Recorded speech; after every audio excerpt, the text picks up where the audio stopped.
मोहम्मद इस्माइल। अध्यक्ष महोदय, मैं 2023-24 के पुरानी बजट पर बात करने के लिए खड़ा हुआ हूं।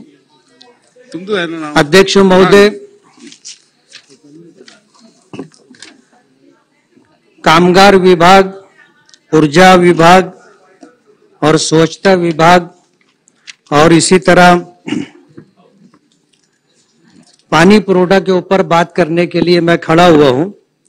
सर, मालेगांव एक ऐसा शहर है जहां पावरलूम है, उद्योग है, और इस मौके पर मैं आपको ये बताना चाहता हूं कि मालेगांव शहर में पावरलूम को लेकर के जितने मजदूर उससे रिलेटेड हैं, चाहे वो पावरलूम मजदूर तराशन चलाने वाले हों या साइजिंग में काम करने वाले हों या इसी तरह और भी इस सनत से जुड़े हुए जो लोग हैं, उनके लिए सरकार की तरफ से कोई ऐसी स्कीम नहीं है कि उनको जो है इलाज और मुआवजे की कोई सहूलत मिले, उनके बच्चों को तालीम के लिए कोई अच्छा मौका मिले, सरकार की तरफ से मदद मिले।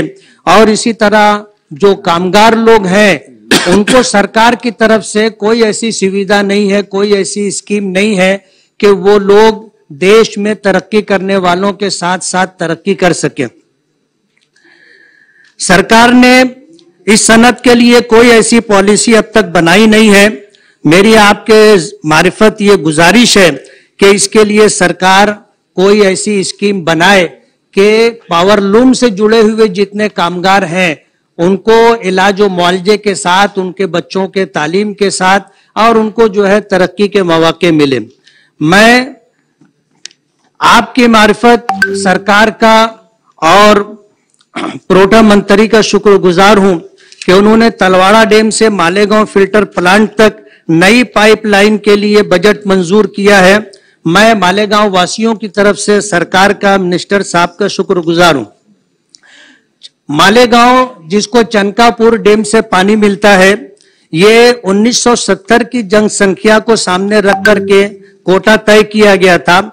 आज 50 साल में मालेगांव की आबादी 1970 के मुकाबले में बहुत आगे बढ़ चुकी है और कोटा वही है जो 1970 में मंजूर किया गया था। मेरी आपके मार्फत सरकार से ये गुजारिश है कि इस कोटे में इजाफा किया जाए। मालेगांव वालों को कारपोरेशन की तरफ से नलों में जो पानी दिया जाता है वो 1 दिन या 2 दिन नागे से दिया जाता है, लेकिन नल पट्टी पूरा साल भर पानी दिया जाता है, उस हिसाब से वसूल की जाती है। और हर साल 5% जो है पानी पट्टी का इजाफा होता है। महाराष्ट्र भर में बड़े बड़े शहरों के मुकाबले में मालेगांव वालों से जो पानी पट्टी वसूल की जाती है वो बहुत ज्यादा है। इस सिलसिले में सरकार को इस तरफ तवज्जो देनी चाहिए। आज इस मौके पर आपने मुझे कहने का मौका दिया।